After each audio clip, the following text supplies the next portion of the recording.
battery powered is an excellent choice because now I'm not sitting in a tree actually cranking this saw. 15 meters per second chain speed.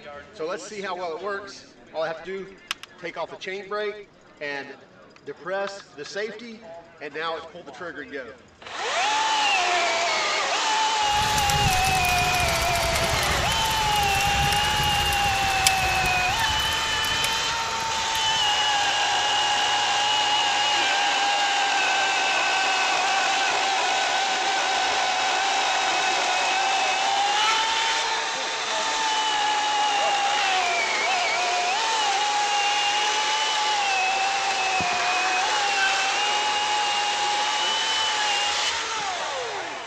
Very impressive.